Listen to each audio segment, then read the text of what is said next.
आज मैं आपसे दुआ के वसीले से सुपुर्दगी के बारे में बात करना चाहता हूँ और दुआ के ज़रिए अपनी ज़िंदगी को खुदा के हवाले करना। जब दुआ में आप अपनी ज़िंदगी खुदा के सुपुर्द करते हैं, खुदा आपको ले लेगा और आपको इस्तेमाल करेगा। पौलुस रसूल ने लिखा, बस ऐ भाइयों, मैं खुदा की रहमतें याद दिलाकर तुमसे इल्तमास करता हूँ कि अपने बदन ऐसी कुर्बानी होने के लिए नजर करो जो जिंदा, पाक, खुदा को पसंदीदा हो, और यही तुम्हारी माकूल इबादत है। जब आप आते हैं तो अपनी जिंदगी, अपना बदन, अपनी सोच, अपनी रूह और सब कुछ जो आपका है दे देते हैं।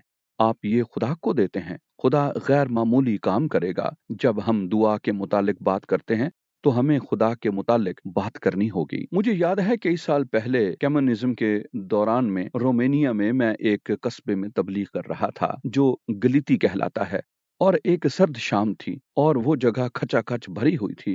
गिरजा घर भरा हुआ था, बैल्कोनी भरी हुई थी। लोग बाहर सर्द मौसम में बर्फ में खड़े थे और फिर भी वो अंजील की खुशखबरी सुनने आए थे। उसके बाद बहुत से लोगों ने अपने दिल मसीह को दिए और मैं और मेरे कुछ दोस्त बाहर दरिया तक गए और हम टहले और हमने दुआ की और हमने खुदा से बात की। मेरा रोमानिया का दोस्त डॉक्टर टीचेज कॉल्टी, मैं कभी नहीं भूल सकता जो उसने दुआ की। बर्फ में घुटने टेके हुए उसने दुआ की और कहा, ऐ खुदा, अगर मेरे लोगों को यस्सु के पास लाने के लिए शहीदों का खून दरकार है तो मैं अपना बदन पेश करना चाहता हूँ। अपनी जिंदगी तेरे लिए एक जिंदा कुर्बानी के तौर पर पेश करना चाहता हूँ। अच्छा, खुदा ने उसे लिया और खुदा ने उसे इस्तेमाल किया, और न सिर्फ उसे बल्कि रोमानिया में बहुत से ऐसे लोगों को जिनके वसीले से ये सब कुछ सुना।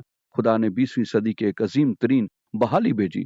खुदा एक जबरदस्त तरीके से मुतहर्रक हुआ। उसने पूरे मुल्क में एक बड़ी बहाली और बेदारी भेजी और लोग खुदा की तरफ फिरे। वहां खुदा के रूह की एक बड़ी तहरीक और कसरत थी। मेरा ईमान है कि ये डॉक्टर कोल्टी जैसे आदमी की दुआ के साथ जुड़ा है। डॉक्टर पॉल मैकरूट और कई जिन्होंने खुद को खुदा के सुपुर्द किया था और कहा था, खुदावंद ये है मेरी जिंदगी, उसे मैं तुझे देता हूँ। खुदा ने उनकी जिंदगियां ले ली कि खुदा को सुपुर्दगी करना इबादत की एक किस्म बन गई। जी हाँ, जब हम आते हैं और अपना आप खुदा के सुपुर्द करते हैं। लिहाजा आज कुछ वक्त दुआ में गुजारें और सिर्फ ये कहें, खुदावंद मैं अपनी जिंदगी तुझे देता हूँ, मैं अपनी सलाहियतें तुझे देता हूँ, मैं अपना खानदान तुझे देता हूँ, और मैं अपना दिल तुझे देता हूँ, मैं अपनी सोच तुझे देता हूँ, मैं अपना बदन तुझे देता हूँ, मैं खुद को तेरे सुपुर्द करता हूँ।